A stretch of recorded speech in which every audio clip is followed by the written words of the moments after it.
Hello, and welcome back to Billboard Comics. This is another review of a comic book I have for you. Before I start the review, let me ask you a question. Let me ask you a question out there. Goes out to people who know comic books and who don't know comic books. Who is the most important creator coming out of the golden age of comic books?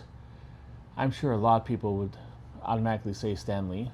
Obviously, that's the obvious choice. Some savvy people would say Jack Kirby. You might get a couple Joe Schusters and Jerry Siegel's thrown in there, maybe a Bob Kane. The very, very, very up on things might say Bill Finger as well.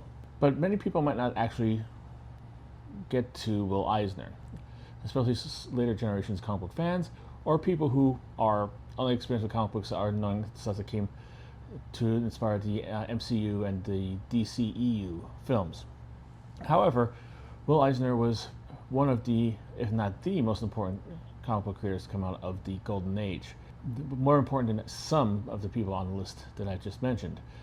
He had a career that lasted, say, roughly about 70 years, 80 years. He worked in the Eisner Iger Studio, which was a comic book packaging firm, which would, for people who want to go into the publishing business but didn't want to have an actual team of artists or have to afford a office for them, he would have his band of comic book creators to that forum. And the people who came through there are legendary names such as Bob Kane, Jack Kirby, Bob Powell, and numerous others. He also, through this auspice, was a co-creator of the character Sheena, the Queen of the Jungle, arguably the second most famous comic book creator of the female persuasion to come out of the golden age. He also was drafted into the military, as many of the creators during this time were, and instead of going overseas to kill Nazis, as he probably, as a Jewish man, according to the book I read, he wanted to, he got stateside duty doing strips for a magazine called Army Motors. He created a character called Joe Dope, and the purpose of the strip was to teach soldiers how to keep their equipment properly maintained, which was vital in a case of war because that was between life and death for a lot of them. He eventually was asked, after he served his time, to come back and create something for going into the Korean War in the 50s, and he created Preventive Maintenance Monthly, which is one of the most famous Army publications of all time. It lasted from around 1952 to 2019. I'm sure if anybody who's a veteran who had to work on any kind of equipment probably knows that periodical very, very well. But what he's most famous for probably is creating the spirit. Creating the spirit also in creating it in such a way that he actually was able to actually get the rights to the character after its publication from Busy Arnold. It was created for newspapers who want to get in the comic book business. Kind of like they want to have a comic book in their Sunday papers, and Will Eisner was happy to oblige. He created a undead cop who fought for justice. His headquarters was under a cemetery, and the fame of the character made him last all the way into present day. Versions of him are still being published now by other artists, of course, and writers, but he's arguably one of the most famous creations of the golden age, and has appeared on TV and in movies. Although we probably shouldn't really speak much about the movie because the movie bears as much resemblance as the comic book character as I do Brad Pitt, and C, kind of flamed out at the box office. So let's not think about that. Let's move on smartly to this, what we're here for. Will Eisner is one of the most important, exciting creators to come out of the golden age. He changed the world of comic books so many ways, so many aspects. I'm not even getting into the 1970s when he became the godfather of the graphic novel and began to put out actual graphic novels of stories that did not contain the spirit, but it was about the human condition and dealing with anti-Semitism and a whole bunch of other stuff like this, very important topics of the time. He kind of without him, we probably would have had Mouse and Persepolis, but probably would have to wait a long time for that. There's so much that he's done in the comic book world. His having a biography is long overdue, but thankfully not that long overdue. Coming out tomorrow, July 15th, even though I'm recording this a couple weeks beforehand, there will be Will Eisner, a comics biography, a comic book published by a graphic novel, 297 pages graphic novel, I believe, published by NBM, which will be co-written by Steve Weiner and Dan Mazur, with Dan Mazur providing the art for it. It is an extensive detailing of Eisner's life in comic books, out of comic books, but how is it? Well, that depends on your particular taste and styles. That's it. Goodbye. Sorry, I'm joking around here. It basically is something. The biography basically is, as it's presented, is kind of what I like to call a signpost, Burma shave kind of biography. It hits one major thing, covers it in a couple pages, then moves on to the next important aspect of his life, covers it in a couple pages, moves on to the next important thing in his life, covers it for a couple of pages. Some people might not have any problem with that, and really, on the grand scheme of things, I was able to enjoy the book and like it. However, it doesn't give you a lot of information to fill in the gaps behind this. The book starts off with the birth of his parents back in Europe, their trek to the United States, their contentious marriage, and how it affected Will Eisner growing up. Will Eisner, basically for this, is basically someone who is kind of seen as strong as an active bystander, quasi-participant in his own life. You don't really get a deep understanding of his philosophies, his outlooks, or anything like that. Basically, something comes up, he reacts to it, and he does that. Maybe that's how he was in real life. It seems like he, for me, from like interviews and like seeing him like on Comic Cons and news like documentaries and stuff like this, he seemed to have like a little bit more animation that the graphic novel presents for him. But nonetheless, it just seems like it's basically a perfunctory kind of way to get through the Will Eisner story, which is not bad because he was 87 when he died, and he was working for at least, say, 70 years of that 87 years. His life was full of all kinds of interesting stuff, everything like that, but him as a character wasn't really as vibrant as, say, his mother, who appears less in the book than Will Eisner does, obviously, has much more of an impact. He's much more of a character. Granted, it's the stereotypical Jewish mother, oh, why are you drawing like this? You're never going to make any money. Oh, that kind of thing. But nonetheless, she has a memorable character point. Will Eisner, you basically present him as being a hardworking, nice guy, and somebody who has respect of his peers. Well, that's great, but I would like to have perhaps a little more dedication to his struggles, his way of coming up. It's all presented there but it's not really presented in a deep way. It's kind of presented there as a surface kind of thing. Yeah, it's hard to get a job in comic books. Everybody has the same kind of problems. Okay, that's it. How's it in relationship to your parents? There's only one scene like where there's concern about that. How's it in concern of like you're able to live? There's a lot of things about like there's a couple scenes where he's like putting away having a romantic relationship with a woman because he's so dedicated to become like a master of the comic book art. But it doesn't really there. There's a brief flirtation with Tony Bloom, who was a member of Eisner Iger Studio, one of the first female writers in comic books, and they have like a little flirtation going on there, and it is presented basically in a way that, is it a serious thing? Is it not a serious thing?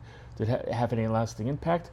Once it's like the 6 pages that it features is done, Tony Bloom does not appear at all again, ever again, and it doesn't come until he actually meets the woman he actually married later on that another romantic relationship has come into it. That's what I mean about Signal Post. It covers the main things about his life, the important things about stuff, the big events like creating Sheena, creating the Spirit, being drafted, all this stuff, but not in a way that actually kind of like lingers, if that makes any sense. It's beautifully drawn. Dan Mazur has kind of a very kind of like cartoony, simplistic style. If I could give like one criticism of it, his Eisner doesn't really look like Eisner, and it's not really a criticism, more or less. I can understand why he did it. He wants to make the character as recognizable as possible, and by that is boiling him down to his most simplistic nature. Basically, he looks the same all the way through, from when he was like a little kid all the way until like he's an adult. The only thing that's different is like his hairline changes. So the Will Eisner knew with like all the like lines on his face of a life lived, it doesn't really appear because he's still like the clear baby-faced Will Eisner because they need to show that this is the same character that's been going through the whole thing. I understand that, but it's kind of like a little simplistic. But what it comes through in droves is the color scheme. The color scheme is basically black and white with blue accents, the occasional touch of yellow every so often. However, when something comes into Eisner's life that inspires him, the books he read as a young kid, the pulp magazines that a neighbor gave to him that inspired him to become a comic book writer, the underground comics of the 70s then encouraged him to actually try his hand at doing the graphic novels that revitalized the whole comic book industry and created the graphic novels sections in Barnes & Noble that we know now and today. That's presented in color. And that's a great idea because it gives the importance of like saying like, here's his life going through, he's slogging through, he's doing this, he's doing this, he's doing this. This big thing of inspiration, Sheena presented in color, Spirit presented in color. It shows you the importance of this stuff on him and on the world in general. So that's why I think it was a very good aspect of the narrative. It kind of, at least as the artwork portrays, to enhancing the narrative. Very, very good, very, very, very fun, very, very, good artistic choice, I believe, by Mazur. That was very good. I was very entertained by that. It kind of drove the point home about how these items poked it through the ether of his life and his stuff like this, and grabbed him by the lapels and shook him and stuff like this. Very, very good choice in using that. Everything is pretty much, the similar style. Bob Kane is a character in this. First as Bob Kahn, which is the original name, and then later as Bob Kane. Another one who gets a lot of characterization thrown at him, more than Will Eisner does. But then again, he's also one of the most flamboyant, bombastic creators in the history of comic books. Obviously, he's going to get like a little, just by saying what he said back then is enough to give them an idea of like how much of an outsized personality he is. But there's also like other things, like where he starts Eigers and Jacob Kurtzberg is introduced, and that's Jack Kirby. If you know, you know. And then they have conversations about having fake names. Another thing I really they touch on a little bit is about the anti-Semitism that Will Eisner faced. It's on his Wikipedia page, and the comic book industry back in the 30s and 40s was dominated by Jewish creators, men and women, who were doing this and stuff like this. Kind of like the whole thing's referenced twice, like when Will Eisner has to face off against bullies who don't like him because of he's Jewish. They don't want him in the neighborhood, and he says, "Well, I'm not leaving," because he doesn't control their stuff like this.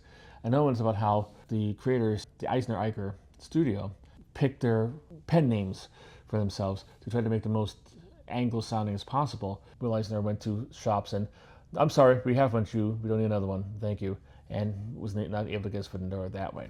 But overall, I think it's a positive kind of, it's not the definitive. I think there's a definitive one come out there. But however, this was already close to 300 pages.